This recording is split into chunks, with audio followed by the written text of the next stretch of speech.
बाहर बारिश हो रही है और हम यहाँ पर ट्यूटोरियल्स देख रहे हैं। खैर, वैसे बारिश में नहा भी नहीं सकते क्योंकि सर्दियों की बारिश है और उसके बाद बहुत बुरा असर होगा। तो हम इस वीडियो में पढ़ेंगे आईडीज़ के बारे में। ये वीडियो आपकी काफ़ी ज़्यादा कन्फ्यूजन को दूर कर देगा। 2 वीडियोस पहले हमने डिव के बारे में पढ़ा था, DIV डिव्स। अच्छा, एक डिव जो है, अगर हमारे वेब पेज में एक डिव है तो उसे तो हम पोजीशन कर सकते हैं, लेकिन आप कंफ्यूज होंगे कि अगर हमारे पास 2 डिव्स हों, 3 डिव्स हों या 50 डिव्स हों तो ब्राउजर को कैसे पता चलेगा कि हम किस डिव के बारे में बात कर रहे हैं। अगर हम स्टाइल कर रहे हैं तो कौन सी डिव है और किस डिव को किस पोजीशन पर लेके जाना। तो उसके लिए इस काम को बहुत ही हैंडी बना देती हैं आईडीज।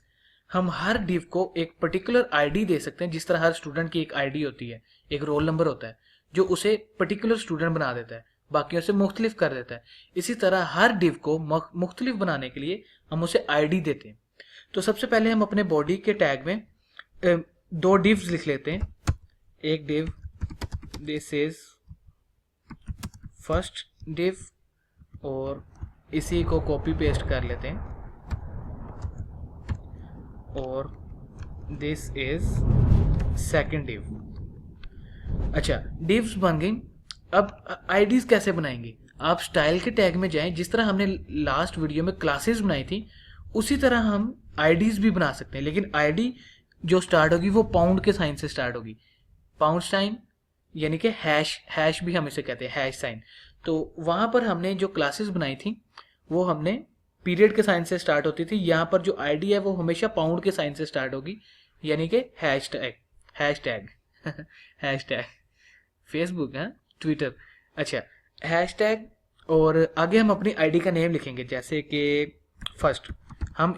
हमने एक आईडी बनाई फर्स्ट, और फिर उसी तरह हम उसे नॉर्मल CSS प्रॉपर्टीज दे सकते हैं, जैसे कि कुछ भी दे देते हैं, border 2 pixel solid and blue, और उसे हम पोजीशन दे देते हैं। मैंने आपको पोजीशन के बारे में बताया था कि आपने कंफ्यूज नहीं होना, आगे चलकर मैं आपको पोजीशन के बारे में डिटेल बताऊंगा। इसकी पोजीशन को हम डिटेल में डिस्कस करेंगे। फिलहाल हम पोजीशन को रखते हैं एब्सोल्यूट, और उसे उसी तरह बताते हैं कि हम टॉप से इसे 100 पिक्सल मूव करना चाहते हैं और लेफ्ट साइड से हम इसे 50 पिक्सल मूव करना चाहते हैं, और इसे विड्थ दे देते हैं 200 पिक्सल। अच्छा, ये हमने एक आईडी बनाई फर्स्ट के नेम से। इसी को कॉपी करते हैं, Ctrl+V पेस्ट, और इसका नेम चेंज करते हैं सेकंड। तो हमारे पास एक और आईडी आ गई सेकंड के नेम से। इसको हम टॉप से 300 पिक्सल नीचे लाना चाहते हैं, और लेफ्ट से 50 पिक्सल ही रखना चाहते हैं। विड्थ भी हम इसकी 200 पिक्सल ही रखना चाहते हैं। सेव कर लिया। अपने वेब पेज को रिफ्रेश करें तो हमारे पास this is first div and this is second div, 2 div तो हैं, लेकिन अब हम इन्हें आईडीज कैसे असाइन करें? हम उसे किस तरह बताएं कि ये कौन सी डिव है और ये कौन सी डिव है? जिस तरह हमने क्लासेस यूज की थी, इसी तरह डिव के टैग में जाएं, जो जहां से डिव का टैग ओपन हो रहा है वहां पर एक एट्रीब्यूट लिखें ID equals to inverted commas, और इन्वर्टेड कॉमास में आप उस आईडी का नेम लिख दें जो आईडी हम इस डिव को असाइन करना चाहते हैं। हम इसे फर्स्ट आईडी असाइन करना चाहते हैं।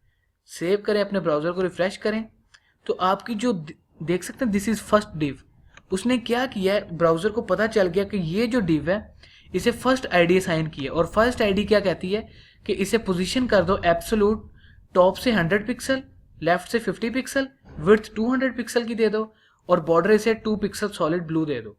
तो उसने उसे उसी तरह पर वही प्रॉपर्टीज के हिसाब से कस्टमाइज कर दिया इस डिव को, क्योंकि हमने इसे आईडी असाइन की फर्स्ट। लेकिन सेकंड डिव अभी अपनी इनिशियल पोजीशन पर ही है, क्योंकि उसे अभी तक हमने आईडी असाइन नहीं की।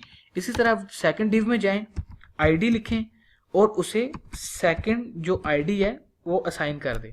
अपने ब्राउजर को रिफ्रेश करें और जो सेकंड आईडी है वो भी मूव कर गई उसी हिसाब से जो हमने उसे वैल्यूज दी थी, उसने उस वैल्यूज के हिसाब से सेकंड डिव को मूव कर दिया। तो इस तरह हम मुख्तलिफ डिव्स को, मल्टीपल डिव्स यूज कर सकते हैं एक ही वेब पेज में, और हर डिव को मुख्तलिफ आईडीज असाइन करके उन्हें अपनी मर्जी से कस्टमाइज कर सकते हैं।